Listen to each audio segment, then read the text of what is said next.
Ahoy! Yesterday the public test RAM launched and we had the chance to finally play the Void Gauntlet. I was super excited to get my hands on it, quite literally, and it was actually a very interesting new experience. And in today's video I'm going to talk about my feelings towards the weapon so far. I tested it all day yesterday and I want to talk a little bit about the balance aspect of it too. First, a little disclaimer regarding the gameplay you will see. We had to play on 250 ping, all of us are from Australia, so that obviously makes it a little bit harder to judge things because your timings on abilities and attacks are very different. The Void Blade also has a few hitbox issues at the moment, which you have to factor in along with that. We also couldn't choose our items, so in many fights we didn't have Hardy, for example, which really changes how you dodge in duels, as well as other perks on the weapon that you can get through items that we didn't have. And being on the PTR, we also didn't have access to things like walls, so we haven't seen the full potential of this weapon. There is much that is left to explore. But I want to talk about the experience that I have so far and how my feelings are at the moment, because I see a lot of people being very concerned about the weapon being utterly broken or borderline useless, so I want to dig into that a bit. Let's begin with using the Void Gauntlet. I think the Void Gauntlet is extremely fun for the player who uses it. And also being on the receiving end of the attacks, I think it's pretty cool how you can play against the Void Gauntlet, because there is a lot of outplay potential. From what I can tell so far, the Void Gauntlet has an extremely high skill ceiling. It lacks the safety mechanisms that many other weapons have, and it has multiple projectiles that are pretty much no wider or further than a basic attack projectile, sometimes even shorter range than that, and others that have a very particular timing to them in order to hit them effectively on a target, because they might otherwise be able to dodge out very easily. On the other hand, if you can get a full combo off, then this weapon can be extremely strong, and I'd like to thank XR here, who was testing with me, for going through a variety of those. What we, for example, found was that using a combination of Baleful Tether, which binds you to an enemy, Petrifying Scream to CC the enemy, and Orb of Decay with the right timing to detonate it in the right place, could instantly reset the Glimpse of the Void perk, which resets all your cooldowns. Now, this is something that can only happen once every 15 seconds, but if you actually land all of these abilities perfectly, then you get an instant reset for a second rotation. Very hypothetical though, if you look at real combat scenarios, because there are a lot of things that have to be going your way and you have to have very precise aim for that to be the case. In most fights, for most players, that won't happen. And I think mechanics like this are really enjoyable. What may interfere with this was things that we couldn't test extensively, such as fighting multiple enemies. In those scenarios, it's much easier to get multiple stacks on your ultimates or your last perks in each tree quicker, and that could drastically change the impact of the Void Gauntlet. If there's any aspect of the Void Gauntlet that I'd have to point out with being concerned with regarding balance, it's that.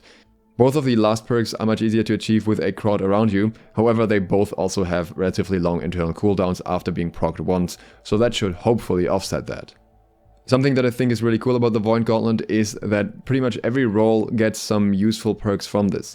Yeah, the most obvious mix here is going for a Lifestaff Void Gauntlet combination, because it is a focus scaling weapon to some degree, even though it primarily scales with intelligence. However, you can also definitely use it in a full mage combo. I think it especially pairs well with the Ice Gauntlet. You can also use it with a variety of melee weapons if you're going for the Void Blade tree. We'll discuss that a little bit more later, because you're going to need to have additional mobility and utility to set up for the Void Gauntlet melees, which are very strong when you can land them. Depending on what type of build you use with the Void Gauntlet, it can go from a damaging ranged weapon to a debuffing weapon to a close range melee weapon, so obviously the playstyle fundamentally changes. Even as a tank or a paladin, you could use this as a debuffing tool in wars, and to have some area denial by using AoEs that buff your team and debuff the enemies if they get into them. So a lot of options in terms of how this can be utilized. So what are the strengths and weaknesses of the Void Gauntlet? On the strong side, this ability comes with a ton of buff effects. It has fortifies, it has empowers, it has everything you could think of as life stealing permanently on enemies, which makes it very interesting what this does for your teammates as well, because they can benefit from some of those perks too. With the right spec, it provides a lot of sustain. It is also great at cleansing enemy buffs and making their life a little bit harder. On top of that, it also has the strongest anti-heal in the game with the right item perk, which is obviously extremely potent. But while the Void Gauntlet has some very potent combos, it also has very obvious weaknesses. The amount of crowd control that you can actually apply to enemies is relatively limited. You have a very short range root, which is very strong if you can apply it, but it's also relatively easy to avoid. And then you have some ways with certain perks to apply slows. But really, compared to some other weapons and their crowd control capability, that is not particularly much. The Void Gauntlet itself also doesn't provide any mobility, and a lot of the abilities are relatively stationary and require your enemies to be close to you or fight you in a specific area. Often, especially in duels, it's enough for the enemy to just walk away for a few seconds until whatever buff you have runs out and then fight you afterwards. This is especially true for the more melee focused abilities, but even many of the other abilities have a short range. Since you only have a block while your blade is active, and otherwise you can't block attacks at all, and you also don't have any way of getting grid, unless you for some reason spec into full strength, but then you're not really getting damage out of the Void Gauntlet, you kind of end up in situations where especially melee players can be a huge threat to you. I could for example imagine something like a hatchet user who can cleanse your only root, or a spear user, because you have no grid to avoid a lot of the spear CC, causing major trouble to a Void Gauntlet user. And don't get me wrong, I think that's a good thing. It will actually lead to some underutilized weapons getting a little bit more of a spotlight as they counter specifically the Void Gauntlet. That said, so far the Void Blade felt a little bit lackluster. There are situations where you can most certainly outtrade enemies very easily, especially in combination with Baleful Tether, and if you have the slowing version of that, that goes even better. But definitely felt like you're missing an extra ability, because one of your abilities is simply turning your weapon into something else, and then you only have 2 abilities left afterwards, which is somewhat unusual for a melee DPS. If you're using that on the other hand, you get an extremely far range dash from the heavy attack, while the hitbox on the light attacks is a bit scuffed at the moment. It probably needs some fixing. But once that's sorted out, there's definitely a lot of chase potential in this weapon, even without any further mobility, just because of the range that it can cover, which is further than I think the vast majority of other heavy melee attacks in the game. My main concern outside of the group combat is the potential of this weapon in the hands of healers. That's because it can scale pretty decently with focus in the healing department, which kind of depends a little bit more on effective teammates as well, but that requires specific builds. But if that works, then I think you would be able to get a massive amount of sustain while still being able to deal decent damage, because even with focus, this weapon does good damage. Not the same amount of burst that it can do with an int build, but enough for you to justify using it.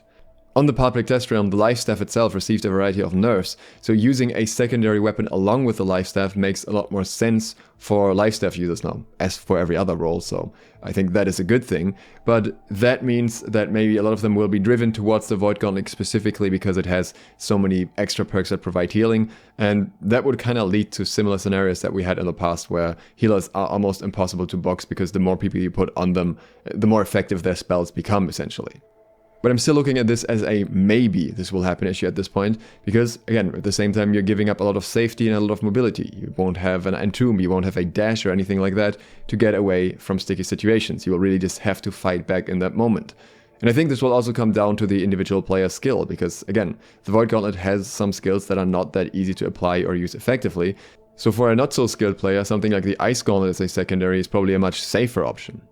Of course, none of this is set in stone. I'm sure people will find some edge cases where this weapon can be extremely strong and much more potent than it's meant to be, and I'm sure there will be edge cases where certain things don't work. I ran into a few bugs already, so those have to be sorted out before we can fully judge the balance of the weapon, and we have to see how it works when all scenarios are tested against equally skilled enemies and also on good ping in my case. So this is by far not a final statement on the Void Gauntlet, but at the moment I'm cautiously optimistic that this weapon could work quite well. I'm a bit more concerned about the Void Blade aspect of it, because I think that might need some extra work in order to be able to compete with other melees. But then again, that also fully depends on the situation. If somebody goes into while you tethered them and looks to trade you, you can have a significant advantage as well. In some ways I look at the Void Gauntlet in a similar way to the Hatchet, where initially people will be very frustrated because they will just try to left click into the Hatchet over and over and just lose that trade, but then eventually figure out how to effectively play around it, which is very much possible with the Void Blade. But that's just one aspect of the public test realm. There have been a bunch of hidden changes that I haven't found listed anywhere so far yet, so I'll make a video later today where I talk about those changes, and I'll also make a video where I talk about some data mine stuff. So if you'd like to see that, please consider subscribing and clicking the bell to get notified of any updates. Thank you very much for watching, and I hope to see you for the next one soon. SLOTH out.